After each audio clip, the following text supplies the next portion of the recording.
Hey there, it's Joe Simons. We just had another awesome podcast interview, this time with the Land Captain himself, the original Land Captain, Captain Steve Kantner. This is the guy that wrote the book on fishing Florida on foot, and we're actually going to be filming with him next week. I'm rigging up here a little bit right now. We're going to be heading out there doing all kinds of beach fishing, surf fishing, whatever you want to call it, going after pompano, snook, bluefish, and even some sharks. We're going to have a lot of fun, and we just really want to have him on to talk about just more stories than anything else. We didn't want to have it like any how-to stuff because we're going to literally be filming like 100 videos with him over the next 4 days. But we want to have him on to tell some stories, so enjoy it. Enjoy Steve. This guy has literally kind of done it all. He's the guy that all the legends go to when they want to catch really awesome fish on foot. So enjoy this podcast. Pow! One. Hello, Salt Strong and Fish Strong Nation. Another episode of the Fish Strong podcast with the Salt Strong brothers. I'm Joe Simons. And this is Luke Simons. And this is going to be an awesome one. I've been following this gentleman for quite some time, Steve Kantner. And if you're watching us on YouTube, I'm holding up the book. You know how people talk about, oh yeah, that guy wrote the book on something? Well, this guy literally wrote the book on fishing South Florida on foot. And I know he's got a couple other books he's working on right now we'll talk about, but not just an author, an amazing fisherman. I mean, he's been doing this for, I think, longer than you and I have been on this earth, Luke. Has a ton of knowledge, some amazing stories, and we're going to dig into some pretty cool tips and tactics on surf fishing. And Steve, are you there? Oh, I sure am. Yeah, don't tell them how old I am or somebody's going to start sending me crutches. No, I have. And you and I had a little preliminary conversation before this started, but I'm frankly 70 years old, and I moved to Florida when I believe I was 6 or 7, and it was shortly thereafter that one of my pals' dads took a couple of us to this dark, dingy old fishing pier in the dead of night, and I'm out there. This is back when there were fireflies and stuff like that, and everything was clean, and there was nobody on the beach and stuff, and a couple of these big boys who I later got to know when I got older, guys that were 10 years older than me, they reeled up and released an extremely large nurse shark. And I mean, to me, it could have been Namu, the killer whale. It was the neatest thing I ever saw. They beached it. These guys had a rod that they'd made out of a lemonwood shovel handle. And in fact, I got to know these guys. And I was a poor kid, and that's probably like them. That's how this do-it-yourself and fishing on land and everything else. I mean, maybe had I made some better choices in life, I'd have had 4 of these Verados in the back of my transom or something like that. But I did have a couple of boats, and I actually did pretty well offshore. But there's, as far as I'm concerned, particularly in my old age, where I kind of sit back and I really savor fishing. I love this surf stuff. I mean, I love it. And we talked about this offline, that surf fishing and fishing from the beach, especially once you get in the water, it's not just like poor man's fishing. I mean, you're doing it because you love it. And talk about just that aspect of kind of being one with nature, and like why this is so special to you, and why really everyone should at least try it. Yeah, well, exactly. And the thing with me, we were just talking about, is most of the places where I fish are places that have a different attitude towards beach development, and they've structured their tax base and such that they don't have a bunch of beachfront condos, or if anything, they have real expensive beachfront real estate that, frankly, the law allows you to get as long as you stay below the low water mark. And starting in Palm Beach County and working north through Martin and St. Lucie County, there are plenty of places where you can walk. If you're willing to do it, you can trudge a mile or two and not see another person down there. And then sometimes these people will walk out of these houses and strike up a conversation with you. And they're, of course, very interesting, oftentimes kind of famous types or whatever. But I think the thing that moves me the most about the surf fishing, and we were teasing about the shark fishing angle, is it's It's between you and the fish. And it's not, the surf is not just a shallow water kind of reflection about what you have in deep water. There are specific species who run, I don't want to use that ragged edge term, but who run that little silver ribbon between where the land and the water meet, which is intrinsic. I mean, it is we call it the littoral zone or whatever, where well, everything evolved from the sea, and here's where it crawled up on the land. And there are specific species, there are specific movements and times of year that I'm going to tell you about. But when you're down there and you're 2 miles away from nowhere, like I say, and you got a 150-pound spinner shark and a big spinning reel, and he's got 350 yards of 50-pound braid up there.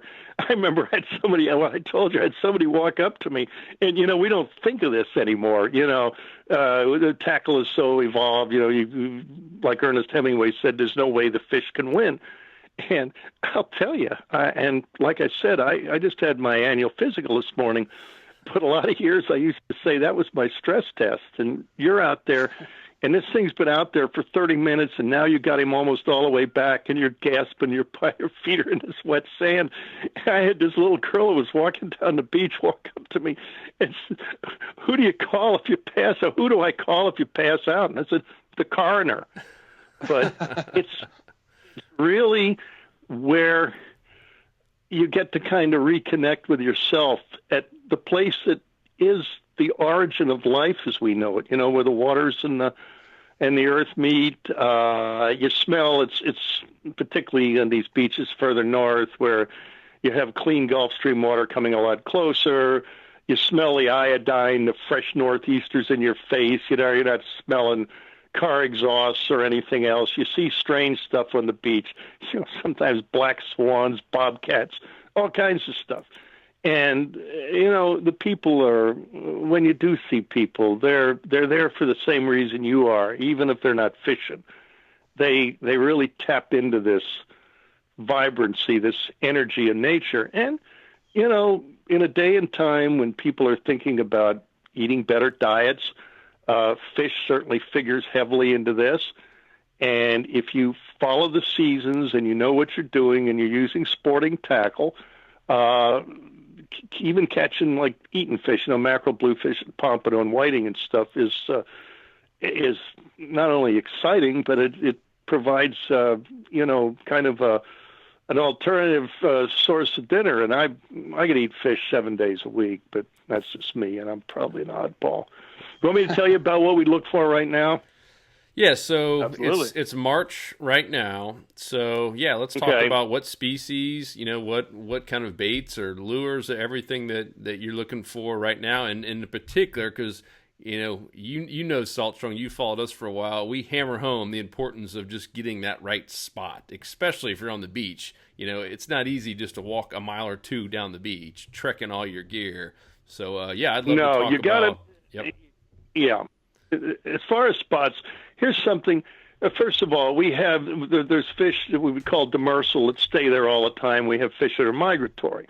And generally in our winters down here, and particularly in the surf, the migratory species like, we got jacks and blue runners and stuff, but I'm talking about ones of some significance to anglers, like bluefish. A lot of people still eat them. Mackerel, Spanish mackerel, pompano. What generally happens in the fall when the northeasters start blowing, usually in late August, is that you have a gradual cooling trend in waters up off of, I'm going to say, the Virginia Capes and even further north. And even if it isn't icy cold up there, or certainly not down here, the earth starts to kind of tilt on its axis, and the periods of sunlight are less and everything. And North America, the Atlantic coast of North America, reacts by, you start seeing more of these high pressure things and storms coming and winds blowing out of the northeast. Now, when that blows down the beach, we always used to have a saying that the sea is 15 points off the wind. But stated simply, if you've got a wind that's north-northeast, that current's booking south. Now, these migratory species, which of course provide food for larger game fish as well. I mean, these big kings and big tarpon are in there. And then, of course, you've got your bait fish runs like mullet and stuff. They might be moving. Those mackerel will swim 8-9 miles an hour going south. And they swim with the current. Then as the current lets up, they turn and they feed into it. And most of these mackerel, bluefish, pompano type fish that we encounter, that we fish for, traditionally with a small wobbling spoon, a 5/8 ounce crocodile, or a cast master on the beach with a 7-foot spinning rod. And frankly, I have a reason for it that I will either explain now or in the video presentations. I catch more fish, even though I'm a big braid guy. I like mono for that. But what happens is these fish continue to pour down here through September, October, November, where you have this, well, it's not as massive as it used to be, but this extensive migration of bait fish, everything from hogmouth, fry, anchovies, glass minnows, whatever you want to call them, to little red minnows, to baby pilchers, to big pilchers, to green herring, or what do we call them, thread herrings, greenies, mullets, it's just all kinds of stuff starts moving south in these big clots. And there's usually a swell, and the water's dirty and stirred up. And a lot of times certain fish that love the cleaner water, like mackerel, will actually, and you can see them skyrocketing by the millions, will be like just outside the end of the pier coming by, or just at the end of the pier. Finally, you get to December, where things kind of level off. Now, at least until recently, that's when you started getting, well, like I used to say, we always had a couple of 40-degree days in November. Now, this year is the first time in a long time that we've actually had that we actually have some temperature. And when that starts, these fish start settling in. And let's say you have a school, I mean, if you can put a number on it, let's say you have 1,000 8-pound bluefish that were booking south off Hope Sound Beach, and all of a sudden the water starts to clear. What they'll do a lot of times, because they're vulnerable, they're as big as they are, they're a school fish, they'll back off into slightly deeper water, maybe 20 feet of water, and wait for nightfall. And there's a couple of places I know where houses on the beach up there, big exclusive houses, have these floodlights that go out over the water. And these bluefish will actually work their way into the surf there. And I mean, you've got to have the owner's permission to go out there and fish there. There's like 2 guys I know that do that, but they'll be here. And all along, it's like an accordion, all through the fall and into the winter and into February or whatever. Stuff keeps heading south. It's like traffic driving into Atlanta, rush hour or whatever. And then all of a sudden, and we used to, here in Fort Lauderdale, we used to say it started in earnest on St. Patty's Day, but this year we've had some pretty substantial, cool southeast winds where all of a sudden the current, the longshore current, reverses, and now it's heading north. And it's picking up bunches of these fish, and they're running down our surf ahead of the warmer water. And these bait fish schools are starting to arrive from the Keys or the, who knows, I mean, coming around from the Gulf or whatever. And these fish are starting to chase them. Now, usually by the middle of March, you've got big jacks that are coming into that Palm Beach, Jupiter area. And I mean, when I say big, one school might be 10-pounders, the next school might be 35-pounders. And we sure encounter them in the surf. And we fish for them. We use that same big plug. It's modified.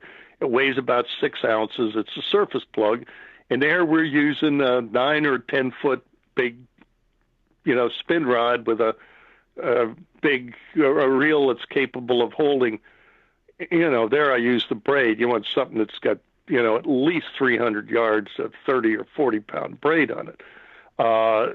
These big jacks are dynamic. Also, while this migration is starting to head north, these spinner sharks that I started fishing for in my old age are running down from all points north, I guess the Hatteras Capes and everything, and they start convening off the coast of Palm Beach, particularly, this annual spawning migration. and they'll be doing their thing and everything else, and all of a sudden at dark, you'll see them falling down these crystal clear waves like these Waimea style swells, and here they come by. Here's 10, here's 20, and they'll get in the surf, and it is absolutely psychotic. I mean, it's like you got to have a nitroglycerin pill and stick it under your tongue. And I've had it before where it was so bad, where they absolutely cleaned out everything I had. It was so bad where I'd have one hooked on the plug screaming and jumping, and two tail wrapped in the line at the same time. And of course, these things, shark skin is rough to the touch like sandpaper. And anyway, to make a long story short, they'd get off. But at this time, the mackerel, bluefish, and pompano that worked their way south start working their way north, because with the southeast wind and the warming water, cleaner water, the southeast doesn't muddy the water up like the north winds do in the fall. But with the southeast wind, the current is now running north. And depending on where the water temperatures remain, this is how long it takes them to clear our area. Now, as far as spots, when you're talking about bait fish, which ultimately is what draws these, or crustaceans, in the case of pompano or whiting or whatever, you look for areas that are favorable for this. March used to signal the arrival of the first big pilchers, or I think on the West Coast you guys call them LYs or whatever, and you'd have one small school around the piers, but you get them in the surf too. And normally what they do is they'll hole up. There's certain areas, and they're not necessarily distinguishable. We learn them by trial and error. There'll be some patch reefs out 1,000 feet from shore or whatever, but on a rising tide, particularly in the late afternoon, these bait fish will start pushing closer to shore, and in with them, I mean, there'll be snook, or there'll be this, or some bluefish, or some big mackerel, and other stuff. It's like everything shows up at once. But I was a kid. I'd never get this. I'd be fishing on Lake Worth Pier, and I mean, I'm a college student or whatever. And somebody'd have a balloon bait out there, a goggle eye out there, 500 yards on a balloon, literally. And all of a sudden, it'd be nothing all morning. And the reel would start going off, and the guy'd set up, and he'd have a sailfish. They did land 130 or 120 some sailfish on that pier, and I can speak to that with some personal authority. At the same time that was happening, here comes a hammerhead shark up the side that had been swimming up the surf. Hadn't been anything all day. And what does he know about this other thing that was 500 yards out? There's just like this resonance that goes through the water, this bonefish whisperer kind of thing. And at the same time this is happening, now this is the currents coming to you from the south. On the north side, you take a look over here, and here's one of these great big cow patties, one of these huge stingrays, like 800 pounds or something, just barely moving along the bottom. And just like a great big, B-17 bomber, here you look on the surface and doing these slow circles with a fighter escort, and they'll be, like 20 cobias up to 50 pounds or whatever. And I was, as a kid, people, they looked down at cobia. They thought they were akin to sharks, but I knew better. And I still have these big mirror lures that I used to cast to them. And I mean, we used to lambaste them. And sometimes the cobias will follow shark. I used to have a deal. You want me to tell you a kind of a cute story? I think you get a laugh. Your people will. We love stories. When I was a college, we used to hang around Deerfield Pier. Now I don't know. It's a Deerfield International Pier. I don't know what all that is now. It's. I mean, I don't know how to get. I went up there and did something for the IGFA once with kids, but it's like a circus to get out there. But in the old days, we knew the guy had worked in the shop, Jimmy, and we'd go out there when it was bitter cold. Back then, in the 1960s and stuff, we used to get cold winters. I mean, it'd be 38 degrees and stuff, and the wind is howling out of the west. And we all had, by that time, we had jobs. We had enough money to buy like a 12-0 reel with, hell, the line that went on there was $100 back then. And we're using these big balloons, and we go by the docks, and we knew the captains, and we'd get bonitas and stuff, and we'd have a half a bonita with 2 hooks, balloon broken off and everything. And, the thing starts clicking out, and somebody's got a big shark on. And a lot of times it'd be one of these dusky sharks. And, I mean, big one, like 400, 450 pounds. And we get them up in the lights. Now, it's freezing cold. There's nobody on the beach, nobody on the pier. It's 11 o'clock at night. Of course, we were probably a little less moderate. We were college kids, drinking beers and stuff. But Jimmy Weiss, you'd see him and you'd have cobias, and Jimmy Weiss would lock the pier up. And they used to have the squid we used to get, it was called Monterey squid. They'd throw a box of frozen squid in the shrimp tank. They'd thaw out real quick, and we'd go running out in the pier. And we'd take turns holding the 12-0 with the 10.5-foot, 11-foot dusky shark with the cobia swim around it. And we'd have 40 or 50-pound tests, just a bare hook with a squid and drop it down there and jig it. And wrench his head out of the water and pull him, and somebody'd have a gaff, and 2 or 3 of these big brawly guys bring these big cobias flipping and kicking over the railing. And when we got a bunch of them, the one kid that owned the surf shop right down the street, this is hysterical. Somebody had enough money to buy a 160-quart cooler, and we'd all take a cobia and drag it out in the parking lot. Now, it's freezing. I mean, we're just frozen cold at 11 o'clock at night. And we'd load these cobias in there. Now, the first place that really did a lot of business on cobia was Hillsborough Inlet. And there were a couple of boats, and we got to know these guys and really revere these captains who were great cobia fishermen. But we needed a little pier money and stuff. But we'd go. The one kid that owned the surf shop had a set of whites. He had a white uniform.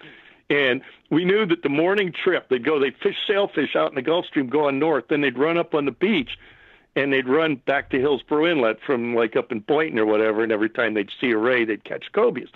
And they had a regular clientele that used to park in the parking lot and stuff.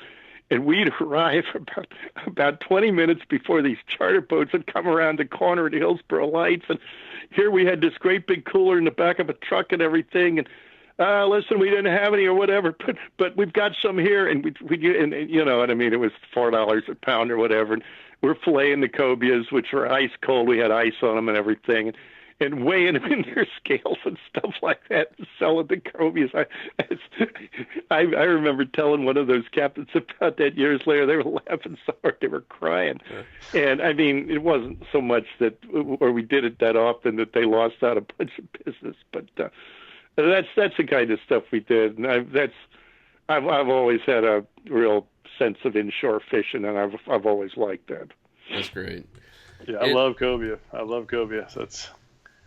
Hey, incidentally, excuse me, March and April is cobia time, and ironically, it seems throughout the southern part of their range. It's not like, they start in the Keys and then they're up here. And pardon me, I still have a little touch of the flu here. But anyway, it's like everywhere from here to Hatteras, the time to catch cobia is the month of April. And we get them on the pier, and now, of course, we didn't know back then, and now a little more realistic limits and stuff like that, hopefully bringing the fish back. We didn't, who knew? I mean, we used to kill sailfish and stuff like that. It's only, I think, when it stings you, when you start to see the loss of the resource and you get a little bit older and you think about the things you didn't have, that you start appreciating the things that you do. And that's one thing you find in the surf. I go out there and catch a dozen mackerel. Well, first of all, I'm going to let a lot of them go. Or unless I know I have somebody that lives next door to me who really likes fish, who, or with a family or something like that. But it's, I think most beach fishermen are pretty they're pretty good about that. They take what they can use, and that's it. And yep. There is, with the Pompano, a considerable contingent who have purchased a license and who do fish for them commercially with a hook and line. Yep. So when you're fishing, and like we're going to be going fishing with you here really soon to film a whole course about surf beach fishing. Are you primarily using lures? And I know you make some homemade lures and jigs. Or are you using cut bait, live bait, shrimp? What are you using? Sand fleas? Okay, that's a good question. Here's how I would answer that. It depends what level of involvement I want and how much stuff I'm willing to pack down. And you talked about specific spots. Because of the migratory nature of things, there are certain places, if I want to bring the whole kit and caboodle, bait, lures, and the whole deal, which I'm going to do here, I'm going to have I have a specialized, customized beach cart with the big balloon tires and so on and so forth. And we'll have every option available because nowadays you can't be a one-trick pony. You got to have it all.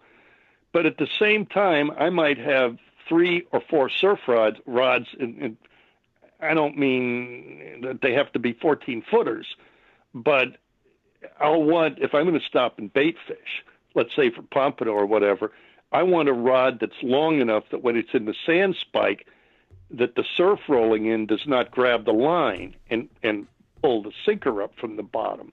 And there are certain places that I can tell you, for example, if we're looking at a beach and I see the break is over here and it's over here and there's a space in between, and I know these breakers are rolling in, and I know that this water is building up inside the inside bar, and then it goes rushing out. And this, of course, is where undertows occur, which are responsible for most drowning deaths. And I know fish like pompano that feed on crustaceans, they're going to position themselves in that because that outflow is going to bring that stuff to them. So I'm going to throw in there. And sometimes the bottom could recontour depending by a storm or whatever.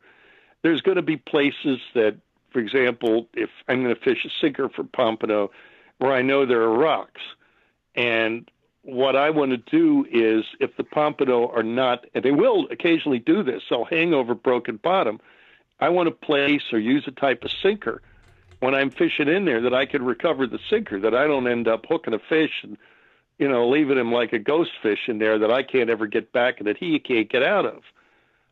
At the other option, I'm watching the times of day and the tides and the current, and I'm looking for fish to come to me. Now, okay, that's okay, full contact surf fishing. Now, let's say I'm not that into it, and I just want to walk down the beach with 1 or 2 rods. Then what I might do is I want to ask myself if I'm going to go at a time where how long I'm going to be out there and what kind of fish and how hot it is and so on and so forth. And I have a white bucket with a braided rope handle, and I'll have 4 or 5 plugs. I'll have a D-hooker. I carry my cell phone because I stay in close touch with a couple of my mates, and always in a Ziploc bag with a zipper bag. And I'll have, my sunglasses, always water. That's what you don't ever want to take a chance. And nowadays, I have beach shoes. The further south, the more often I wear them because it's a matter of safety. They're hypodermic needles and stuff wash up on the beach. But there, I might just want to go down. And there are specific spots like Hobe Sound Public Beach.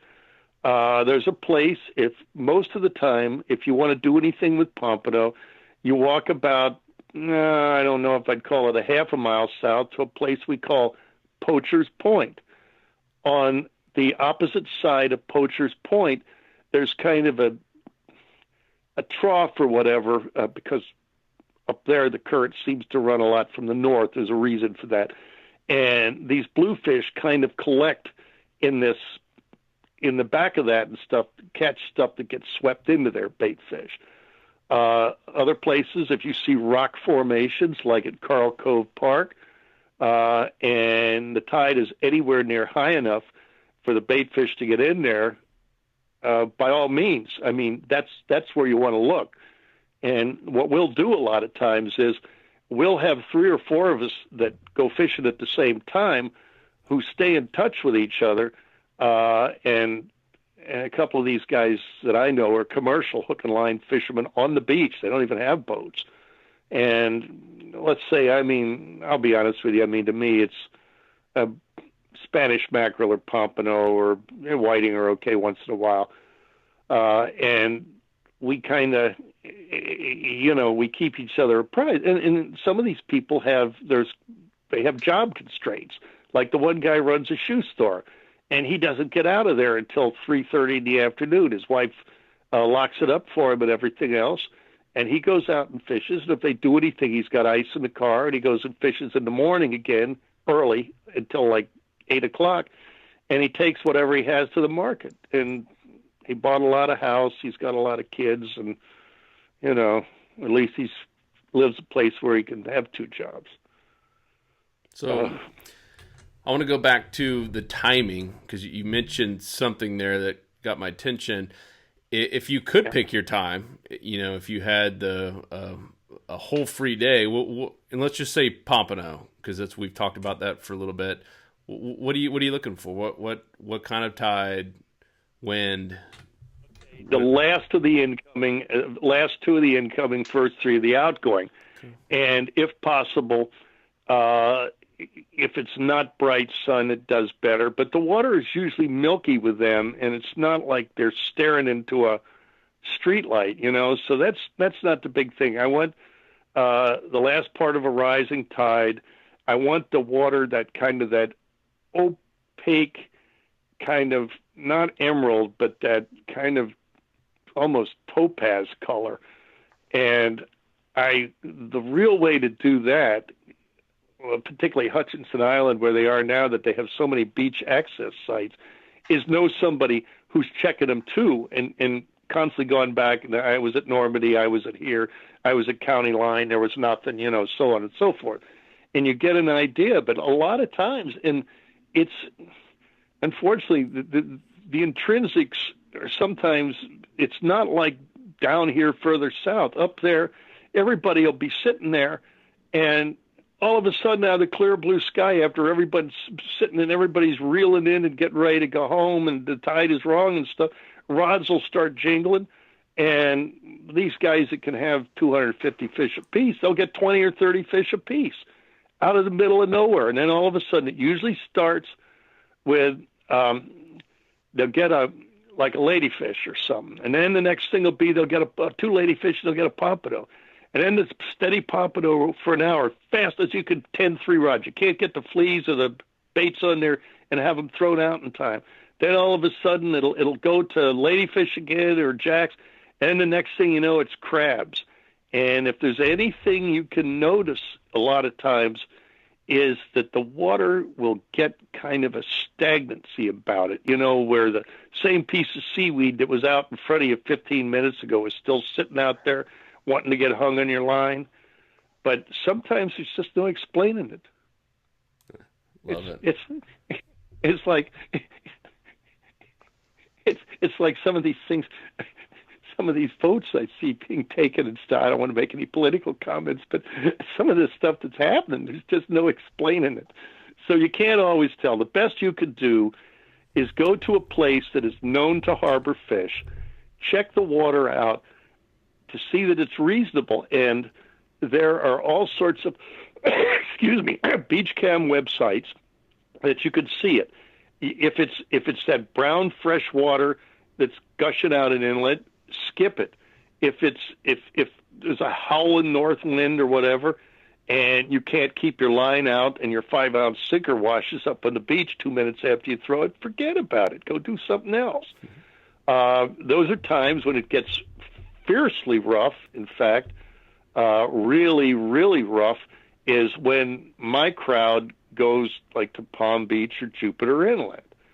Palm Beach Inlet, the way they have it now, I've never done so much there, but that when they had that South Jetty open, I mean, that was a classic. They used to have that kind of club, the jetty conchs and stuff, and these guys used to take, what do you call it, shoes, work boots, and they used to screw Pepsi bottle caps on the bottom of their shoes, And I mean, these guys were from everything from teenagers to working guys and everything else. And in the fall, when those bait fish are running down the beach and they'd come in there with a tarpon spraying them, I mean, kingfish would jump right up on the jetty and sailfish swimming through the inlet.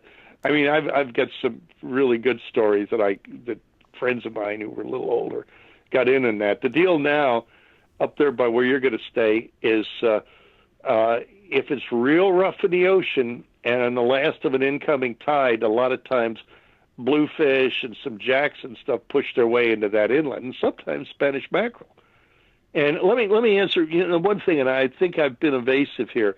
You talk about, you fish that you're fishing with big lures, or we're using bait, and like I say, I'd like to have all three, but sometimes maybe I don't feel that committed, and I want to take a 7-foot spinning rod that I can fish 10-pound test monofilament with a 14-inch piece with a double surgeon's knot, like 30-pound mono, tied to a little 4-inch piece of number 2 wire with a crocodile spoon, 5/8 ounce crocodile spoon, no swivel.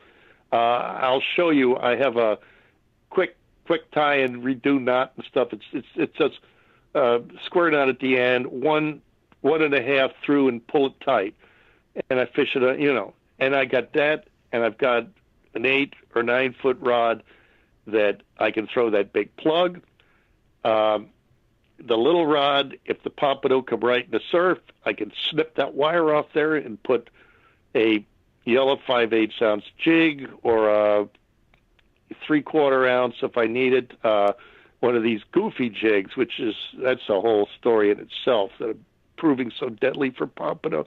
And I can actually cast to them, and I've really nicked the pompano in the surf, particularly in the evening when they're not afraid to come really close. But I'll have 2 rods in a bucket and a thing of water, so I don't whatever, and I'll walk until I see something. And sometimes I'm walking along, I'm keeping my eyes open. I'm always wearing a pair of Polaroid sunglasses, and I always have a hat. And I'm looking, and all of a sudden I'll see you see the birds flying and diving, and you can tell they're going in circles and diving. It's not just they're passing through, flying into the wind, trying to smell bait fish or whatever. And they'll be circling and diving, and you work towards wherever it is. And a lot of times you'll see, there might be an acre of small pilchards pushed up there against the beach with, an assortment of game fish going through them. You'll see that if you take a look at the first, right where you open up, there's like a double truck or whatever by booking. Some guy's fly fishing or whatever, and that's in August. That's a Pat Ford photo, and we had a period of time, a halcyon time, where the bonitas, the false albacore, we were all fly fishing, actually came in the surf up there at Hutchinson Island for about 2 or 3 weeks, like I say. And it was bizarre. And these little waves are rolling ashore, and these things are swirling through them and stuff. And the wave would recede. There'd be 3 bonitas flopping on the beach. And I'd never seen anything like that. And you talk about light tackle sport and everything. And these bonitas would make a bonefish look like a Boy Scout in shallow water. I hooked one. The spool's still spinning. And my friend Rocky Ficky, and we're getting them on plugs and crocodiles and all this stuff. And here they'd come. And you had to know where they were from the day before because it's just barely light. And I'm all bleary-eyed, and I'm buzzing up from Lauderdale. And that's a haul. And you're down there, and you can't see the bait in the surf, and the sun, little jolly old round Mr. Sun is starting to stick his nose up, but you can't see the bait or anything. And just when you can make out any color, you're looking out there, and all of a sudden you'd hear whoop, and here they'd come, the flying fish coming in off the reef, flying, bwam, bwam, and all of a sudden the ballyhoo are behind them, and everything's coming at you, and in like 45 seconds it's into overdrive, and the bait fish are going up on the beach, and you're running. It's really exciting. These guys in a charter boat, some mate they catch a bonita is like, but I guess it's, one man's trash is another man's treasure. Oh yeah, it's you're making me want to go fishing right now. That was awesome. Yeah. I know, man. I'm excited. This is going to be some fun. And the thing about it is that the best fishing in this, always for anything inshore, is the change of season, spring and fall, October, November, March, April. Yeah. And I have it in good report. I don't know if they're there today or not, but that thing I told you about the sharks and getting the photos and stuff, I know there was one day that my friend called me that they attacked Juneau Pier, thousands and thousands of them, hitting, grabbing everything, plugs. You couldn't get a fish in. I mean, really, really bizarre. Schools of these, and these things are average, let's say 100 pounds or a little better. And I mean, I've caught plenty of big tarpon off piers, and we get them off the beach and everything. They make some guy that thinks he's one of these big tarpon wizards or something like that. They'll pull him until they have to put the paddles on his chest. I mean, it's psychotic. It sounds. I mean, the jump is over here. It sounds like tearing cardboard. The second jump is over here. The third jump is out here. If they ran straight, they'd be unlandable. I mean, it'd be 1,000 yards off your reel when they take the last jump. And I love you just to see a little of that for an hour or two. I think people will get a kick out of that, because that, I don't know, playing music behind that or something like that from ZZ Top or whatever. Really, it's really exciting. It's gonna be a blast, man. Well, I'm looking at the time. I had like 10 questions, and I think we asked like 1.5. So that's you want to? No, that's just answer the rest of me out. I'll answer them. That's the great news is we're going to be filming 3 full days with you, and we're going to get to cover everything and not just talk about it. And I love the storytelling aspect of it, but literally go there and show you all the tactical stuff, all the stuff that that he's talked about here in his book, and I'm holding it up here if you're on YouTube. Definitely go check that out, The Ultimate Guide to Fishing South Florida on Foot by Steve Kantner. But we're going to be doing all kinds of fishing, from going after the pompano and some of those spinner sharks, hopefully, and snook and bluefish, and all the different types of surf fish that you can find, both in South Florida and really all over Florida, and I'd have to imagine probably the whole East Coast and even the Gulf. So it's going to be really, really cool. And I'm guessing we'll have all that stuff available in April. I'm guessing when it's all said and done, if you're listening to this podcast, we'll be filming that mid-March for those 3 days, and it'll probably take 3 or so weeks to edit it all, because I know we'll have a ton of footage. But yeah, I'm really looking forward to that, Steve. And man, anything else? Any other places to go check you out? Websites, Instagram, Facebook? I've got 2 books that are at the publishers now. Oh, yeah. One of them is 50 Women Who Fish, which, frankly, it's I think more about women than about fishing, but very interesting. And it showcases some rather remarkable ladies and their personalities and their achievements. And I just finished a fly tying book, kind of a recipe book that we haven't picked the title. It's for Stackpole, the people who did the Ultimate Guidebook, but I think it's going to be something like From Swamp to Surf, a Fly Tyer's Odyssey. Cool. And I've got some stuff. I've wrote a couple articles real quick here for Florida Sportsman, and I'm working on another one now. So it's, man, I'm trying to stay engaged. I like it, and I want to communicate that to each and every one of you, and I want to help you out. And I'm sorry if I got too loquacious and got talking. No, man. That was fantastic. These are the best interviews where, we only have to ask 1 or 2 questions and, let you tell stories, man. That's what it's all about. Yeah, if my wife would have been in the house there, she'd have stuffed a sock in my mouth. Anyway, man, I really appreciate you taking your time, and I'm really looking forward to this. I've done quite a bit of research in what you guys do, and I got to tell you, I'm really duly impressed, and my wife as well. And we're at that age that all we got left is our heroes and friends. So anyway.